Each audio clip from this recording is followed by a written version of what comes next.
dulur-dulur Kendeng ini menang, ya. Menang sebenarnya dalam banyak hal. Memang kalau ukurannya pabrik di sini berdiri, ya, gitu ya. Tapi ada banyak ukuran yang membuat saya senang datang ke sini melihat kemenangan-kemenangan. Terutama kalau kita misalnya membandingkannya dengan kampung miliarder di Tuban, gitu. Orang jual tanah kemudian dibelikan mobil dan segala macam, dan sekarang belum 1-2 tahun beritanya sudah berbalik, gitu ya. Dan saya melihat di Tegaltowo, Pati gitu ya, Mbak Gun tanahnya tambah luas sekarang. Tanah sewan maksudnya. Pren punya pendopo seperti punya bupati, itu kan luar biasa. Maksudnya pakai semen? Oh, tadi jalan di sini sudah hot mix semua. Berkat Pak Jokowi dan pabrik semen itu. Kalau pabrik betul. Enggak kalah semen. Pipi lagi Mas Prin. Terus melihat Mbak Nah dan teman-teman yang dulur-dulur yang tolak itu panennya Lumintu luar biasa, itu bagi saya kemenangan yang luar biasa. Yang mungkin tidak dalam indikator-indikator advokasi yang konvensional. Melihat bagaimana dulur-dulur di Pati juga sustain, itu bagi saya luar biasa. Terlepas dari teman-teman di Pati berhasil menghentikan agresi Indosemen dan Heidelberg begitu ya. Jadi kalau melihat itu, Kendeng ini layak lah punya kupatan setiap tahun karena memang sesuatu yang harus dirayakan. Dan ini sebenarnya adalah monumen hidup bagaimana warga lain yang tadinya pro juga melihat. Dan saya pikir itu akar advokasi yang sebenarnya di luar urusan hiruk pikuk gegap gempita di media sosial, pemberitaan dan segala macam yang tadi banyak dibahas. Tapi ya indikatornya nggak hanya itu. Anda bisa bayangkan dulu mungkin dulur-dulur di sini yang menjual tanah pro semen dan membelikannya untuk jadi truk, untuk jadi kontraktor angkutan galian misalnya. Ya mungkin sekarang udah 10 tahun truknya udah hancur. Sementara print malah ekspansif gitu secara ekonomi gitu. Ini kan sesuatu yang layak dibikin gunungan kupatnya kira-kira gitu. Meskipun beasiswa. Gitu. Meskipun ada subsidinya. Bayangkan kalau Mas Zainal sukses menjadi petani bawang juga akan lebih dahsyat lagi gitu. Monumennya ketika. Jadi oke. Intinya yang kita rayakan di sini adalah kemenangan sosial, ekonomi, kultural, grassroots. Pabriknya boleh berdiri, walaupun kita sama-sama tahu itu secara ekonomi dia berdiri hanya karena udah kadung berdiri aja. Karena supply materialnya nggak akan nutup di semua biaya produksinya gitu. Apalagi dalam situasi semen seperti 10 tahun yang lalu masih surplus 10 juta ton misalnya. Jadi izin memang diurus, semua orang mengurus izin saja, yang penting dapat dulu, tanahnya dapat dulu gitu. Karena itu yang dibutuhkan oleh calon investornya atau kreditornya. Dan mumpung kreditornya masih mau kasih duit, mereka harus terlihat ada progres gitu. Tapi secara umum ini bukan sesuatu yang bagus secara bisnis, bahkan bagi mereka sendiri sebenarnya. So dari sisi semen itu ya. Tapi yang kedua justru kabar yang kalau tadi Mas Sili minta saya bicara di skop yang lebih luas gitu ya. Sebenarnya saya mau menyampaikan ini tapi mungkin terdengar agak paradoks. Jadi gini, Indonesia ini kan sudah ada di fase lebih dekat ke negara-negara BRICS, terutama China dalam hal ini ya, Belt and Road Initiative, banyak proyek-proyek PSN itu sebagian besar terkait dengan agenda jalur sutra baru Cina, ekonomi jalur sutra baru. Nah, masyarakat sipil ini agak kesulitan mengkoneksi advokasinya dengan teman-teman di Cina. Semen Kendeng ini punya jaringan anarko di Jerman misalnya. Gampang lah, jalur tolong itu gampang. Ya, Amerika itu kita punya banyak teman-teman di kampus dan aktivisnya dan medianya itu gampang. Cina ini agak buta kita. Sementara kita arahnya ke sana semua sekarang.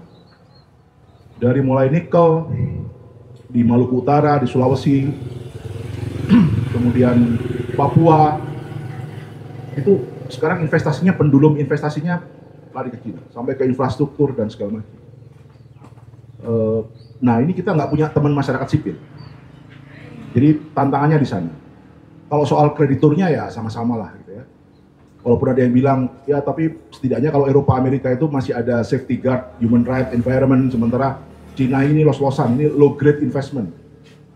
Investor yang kastanya paling rendah, yang paling jorok, kalau melihat bagaimana Morowali, bagaimana Weda, ya itu kan dari Tiongkok semua, dan itu memang jorok banget. Jadi bahkan di negaranya sendiri aja pun itu nggak disemprit. Kalau beberapa negara Amerika, Eropa itu investasi di sini jorok, itu disempritkan oleh negaranya sendiri. Nggak memenuhi standar korupsi, good governance segala macam, mereka kena semprit.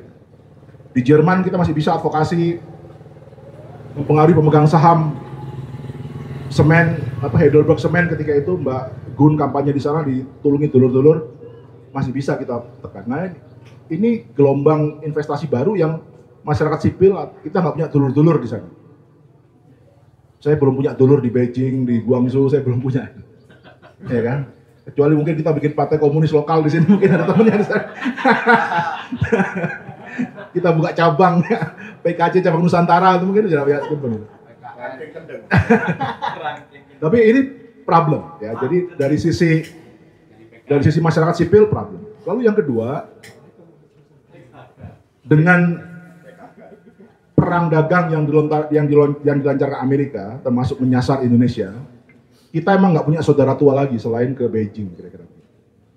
Jadi Indonesia ini, apalagi dengan Prabowo yang mungkin kalau ke Eropa takut-takut ditangkap pengadilan tribunal gitu misalnya, dia safe-nya akan lebih ke tadi. Jadi dari sisi politik, high politics-nya memang kita ke Tiongkok, jaringan masyarakat sipilnya kita juga nggak punya. Kalau mau ngadu itu sengawur-ngawurnya World Bank misalnya, atau IMF misalnya, disurati soal geothermal Waisano, ya World Bank ngecek dan kemudian bahkan membatalkan. Ya, neolip-neolipnya mereka kira-kira. Nah Tiongkok ini lagi-lagi mau ngelawannya gimana, pintunya aja kita juga nggak tahu. Dan lagi di negaranya sendiri juga tadi. Ini sama dengan sindrom Eropa awal 70-an atau 80-an. Teknologi yang sudah nggak layak pakai di sana dilempar ke sini. Jadi mereka juga ingin negaranya bersih, maka kemudian smelting, nikel dan segala macam itu yang memang high impact ke lingkungan dilempar ke Indonesia. Dan semen sebenarnya termasuk industri yang teknologinya low grade, nggak perlu canggih-canggih amat. Apalagi bahan bakunya juga di sini dan pasarnya juga gede di sini. Jadi ya sudah, ini memang jenis industri yang memenuhi semua kriteria feasibility studies lah kira-kira. So kedepannya memang saya mau nyoroti dari sisi itu aja. Kita ini kalau nanti kedatangan investasi asing dengan pola-pola seperti di Kendeng, perlu memikirkan bagaimana strategi advokasi kita, terutama kalau ya tentu tadi Mas Gun sudah banyak cerita soal penguatan lokal. Saya pikir itu jauh lebih penting daripada urusan apakah punya teman di Jakarta, apakah punya teman di Beijing gitu ya. Tapi yang penting adalah bagaimana lokalnya begitu ya. Karena Kendeng ini kekuatannya bukan di jaringan saja. Jaringan itu cuma additional gitu.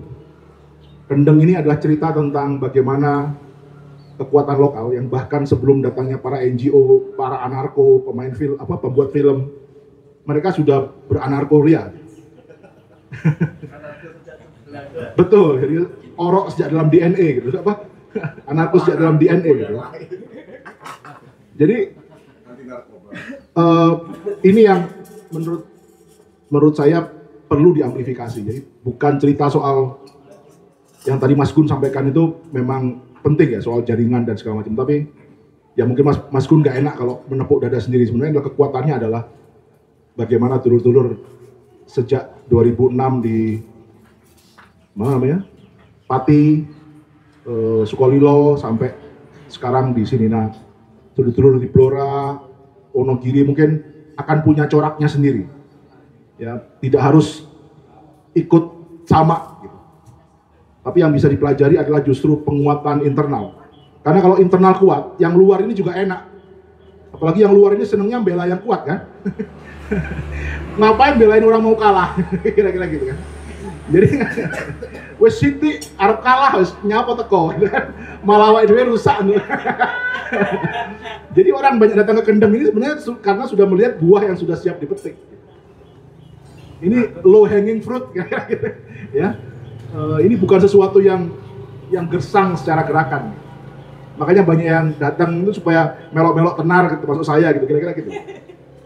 Tapi intinya existing conditionnya sudah begitu. Nah ini yang perlu di copy paste di tempat-tempat lain. Ibaratnya kalau Mbak Samin orang butuh sopo-sopo, yang penting apa punya pemberdayaan diri sendiri kira-kira. Menurut saya itu Mas Sili. Jadi kita memang merayakan ini setiap tahun dan saya belum ngincipin opornya. Zainal tadi udah. Terima kasih. Oke, suwun Mas Dandi.